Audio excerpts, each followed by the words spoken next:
I'm Anthony Moore, and this is On 24, On the Move. The legal ramifications of the Microsoft decision are still unclear, but the business effect is apparently positive, at least for now, for the software company. That's because the Court of Appeals overturned the breakup order. Just 2 days ago, arch-rival Larry Ellison, CEO of Oracle, predicted what might happen to some of Microsoft's competition if the breakup were halted.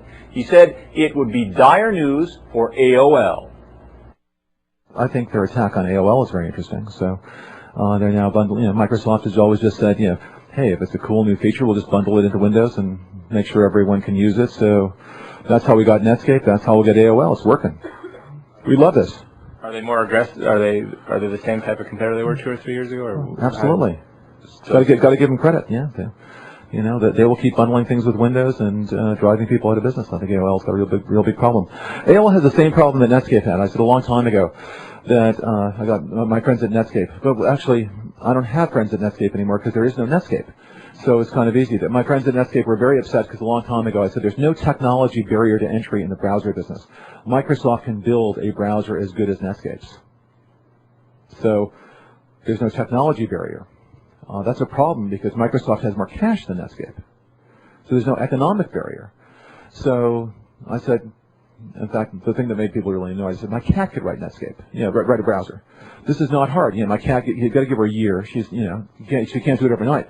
But she could write that browser. And that's what really pissed everybody off because I'm this joke about it. But what I really meant is, a good team of people, and that's what they had. But a good team of people could write, Internet Explorer, and it is good or better than Netscape, around the same. And that's what they did. They gave it away for nothing. They bundled it with Windows. They made it impossible for you not to take it. They then told Compaq that if they dared to include Netscape on their boxes, that they would just raise the price of Windows. And they basically drove Netscape out of business. And it worked perfectly. And now they're saying, hey, we'll just take instant messaging, bundle it with Windows XP, and we'll, I think we can get rid of, force AOL. Create a huge problem for AOL. Worked before, will work again. There's no instant messaging is not hard. My dumb cat, the male, who's not nearly as smart as the female, could write the instant messaging thing. This is not particularly hard to do. And one of the things we look at when we compete with Microsoft, they have a lot more money than anybody. So the only way we can compete with Microsoft is create technology barriers to entry. And if there is no, we won't go into a business where there's no technology barrier of entry, because they'll just beat us with money. And we have a lot of money, by the way, compared to Netscape or AOL for that matter. So the businesses we select are businesses where Microsoft can't reproduce the technology we have. And money doesn't solve the problem. And that's the same way we used to compete with IBM in the old days, because IBM was our biggest competitor, and it still is our biggest competitor in the database business. And IBM has more money than we do, kind of, and more people, but they can't reproduce the software. As long as we invest in software that they can't copy, we're okay. Because Microsoft's always in a position to copy what you've got, bundle it with Windows, and give it away for nothing.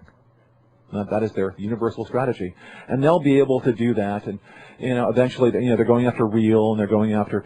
Well, I remember, again, this is not, we're not here to talk about, but I remember when they used to do this thing. I mean, there are some people who are old enough, you and I, to remember this thing called the PC software industry. There used to be things, and they would have conferences and, and do all that, and they talk about it. There is no PC software industry. The name of the PC software industry is Microsoft. There's no Lotus. There's no Nobel. They're gone. So it would be bad news if the appeals court overturns the lower court. Bad news for the industry as a whole, you would say. Not for Oracle, I'm not sure. No, but for the industry. But yes, it's pretty much the end of AOL. I mean, AOL has some fabulous assets. They got Time Magazine. They've got the movie, but Warner Brothers, fantastic, some new movies, they're really great. That Julia Roberts movie was fabulous. So I think they had a lot of assets. It's just that online thing isn't worth anything. Well, Ellison's staff says he is not commenting further today. You can find analysis of the Microsoft ruling and what it means for investors throughout the sector at on24.com or your preferred financial portal. In mid-afternoon trading Thursday, Microsoft stock is halted at $72 a share. AOL is down just over 1% at 52.5. That's what's on the move. I'm Anthony Moore.